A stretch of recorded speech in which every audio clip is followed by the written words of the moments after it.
Hi, Mrs. Warner. Hopefully you can see that screen. So I did the research, the time period of the novel, and it is Project A2 on the sheet for my last 30 points. And I have a note here saying that it is 20 years before and then leading up to the date of publication. So hopefully that is correct because that's what I did. So here we go. We'll do a little introduction. So the novel Frankenstein was published in 1818. So 20 years leading up to it, obviously, would be from 1798 to 1818. So that's the period that I did research on. And I will be doing the social, political, religious, and economic aspects of that time period. So yeah, go move on. So economically, Alexander Hamilton was the Secretary of Treasury at the time. He wasn't the president, but he played a major role in creating the National Bank, which was very important in our economy at the time, and especially coming off the Revolutionary War, it really led the economy into a good direction without being under British control now. So at the time, the economy was considered a common market economy, so no tariffs. There was no tariffs or taxes on interstate commerce. So business done between states, there's no taxes on that. And then whenever Jefferson became president in 1801, he wasn't a big fan of the national bank, so he led the economy more towards a decentralized agrarian economy. He didn't completely deteriorate the national bank because it was vital, but he, led the economy, more away from that, per se.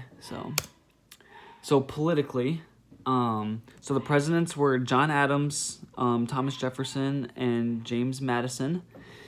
The biggest part of the time period politically was the War of 1812. So this was the war between the U.S. and British after the Revolutionary War due to, problems with, tariffs, ports. And then also the U.S. wanted to expand westward, but British wasn't allowing them. They were trying to still control the U.S. So there's a lot of complications with that, and that was probably the biggest part politically in that time period. Also, during this time was the Whiskey Rebellion, and this is where farmers and Americans refused to pay taxes on whiskey because it was outrageously high. Also, during this time, the United States Postal Office.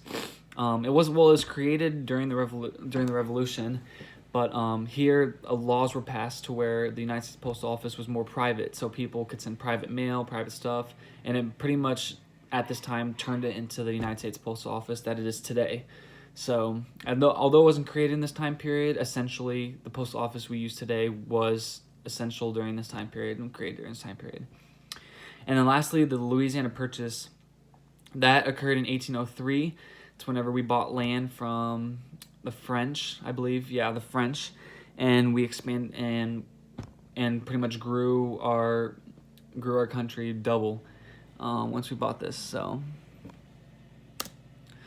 socially, let's see what I have here. So during this time period, this was considered the new nation, since we got away from the British. This was the time period after we signed the Declaration of Independence, it was signed in 1787, 1776 was when we signed it.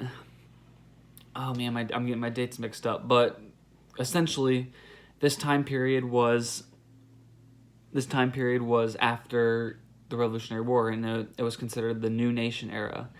And so yeah, that's what we called it.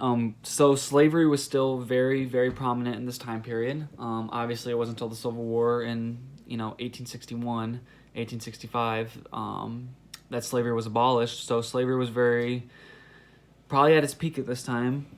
So that affected social aspects a lot. And then also westward expansion was very huge in this time due to the Louisiana Purchase.